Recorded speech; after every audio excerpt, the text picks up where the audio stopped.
Marine national park Jamnagar ભારતનો સૌપ્રથમ દરિયાઈ રાષ્ટ્રીય ઉદ્યાન છે, જે 1980માં અભયારણ્ય તરીકે જાહેર થયું અને 1982માં નેશનલ પાર્ક તરીકે જાહેર કરવામાં આવેલ છે. મરીન નેશનલ પાર્ક જામનગર જિલ્લામાં આવેલું છે. મરીન નેશનલ પાર્કની અંદર કુલ 42 ટાપુ આવેલા છે.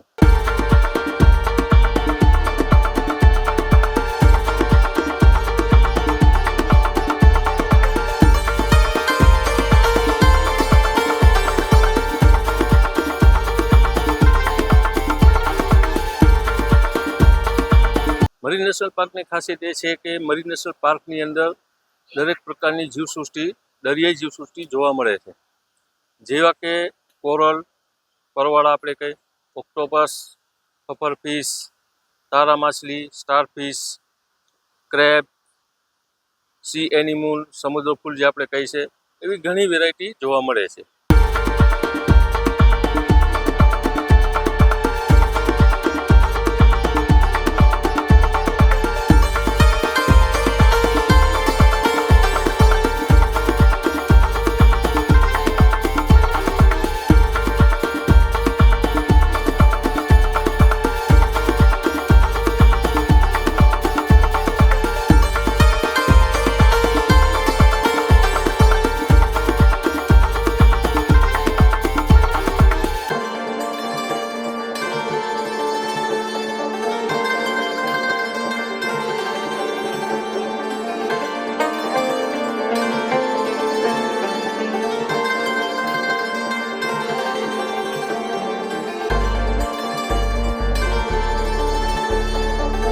મરીન નેશનલ પાર્કના 45 આઇલેન્ડમાં દરેક આઇલેન્ડમાં તમે ખાસિયત જો તો દરેકની અલગ અલગ છે. અમુક એવા આઇલેન્ડ છે જે ખાલી મેંગ્રુવ માટે પ્રખ્યાત છે, જેને આપણે ગુજરાતીમાં કહીએ તો ચેરના જંગલો માટે પ્રખ્યાત છે.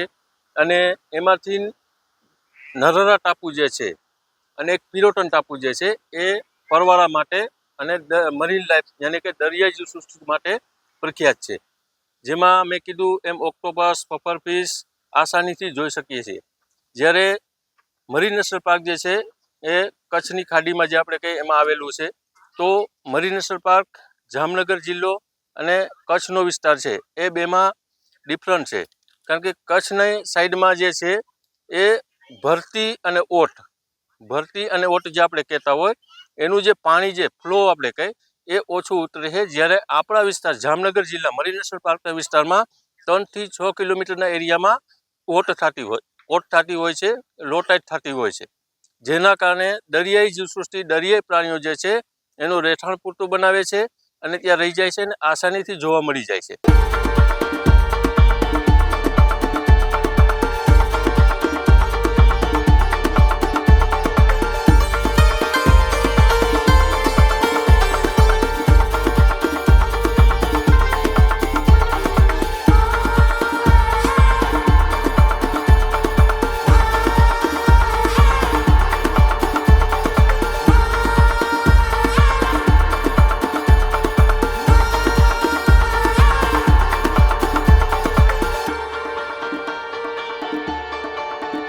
મરીન નેશનલ પાર્કની અંદર આવેલા દરિયાઈ પ્રાણીઓ જે છે એના સંરક્ષણ માટે થઈ અને વન વિભાગ ઘણું બધું કામ કરે છે, પ્રોટેક્શન કરે છે. એમને આજુબાજુના રહેઠાણ જે નુકસાન થયા હોય કુદરતી પરિબળો સાથે, તો એને પણ પાછા મેન્ટેનન્સ માટે એ લોકો ઘણું બધું કામ કરતા હોય છે.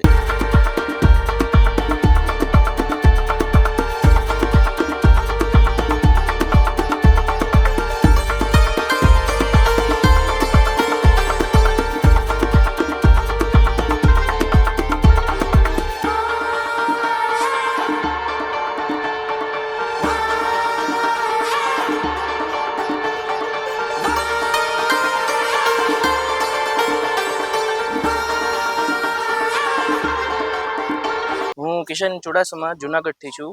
મેં આજે મરીન નેશનલ પાર્ક નરારા ખાતે વિઝિટ લીધી છે. ત્યાં મને ઘણા બધા બાયોડાયવર્સિટીના પ્લાન્ટ્સ જોવા મળ્યા છે અને ઓક્ટોપસ, પફરફિશ, સ્ટારફિશ જેવી ઘણી બધી માછલીઓ તેમજ ક્રેબ્સ જોવા મળ્યા છે, જે આ પહેલી વખત જોવા મળ્યા છે. તો મુલાકાત બહુ સારી રહી. ઓક્ટોપસ અહીંયા પહેલી વાર જ જોયો. પહેલાં મેં યુટ્યુબમાં વિડીયોમાં જોયેલો હતો, પણ આ ખૂબ જ નજીકથી ઓક્ટોપસ જોવા મળ્યો તો બહુ રોમાંચિત અનુભવ થયો.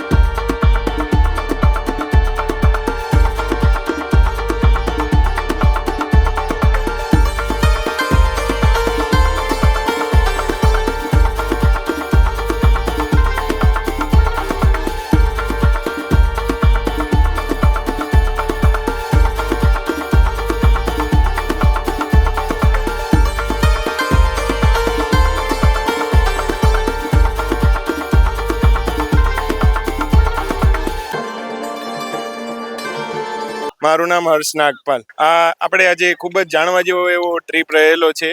આ વસ્તુ ક્યારે પણ મેં અત્યાર સુધી જોયેલી નથી, જેમાં શંખથી લઈ નાની નાના શંખથી લઈ ઓક્ટોપસ લે પફર ફિશ જોઈ છે.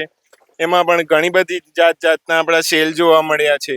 પછી સ્ટારફિશ છે. ઘણી બધી એવી અજાણી અને અણજોયેલી વસ્તુ જે જોવા મળી એ ખૂબ જ આનંદદાયક અને ખૂબ જ આનંદવાળો પ્રવાસ રહેલો છે. સાંજ સમાચાર ફેસબુક પેજને લાઇક કરો, વિડીયો શેર કરો અને વધુ વિગતવાર સમાચાર માટે sanssamachar.net વિઝિટ કરો.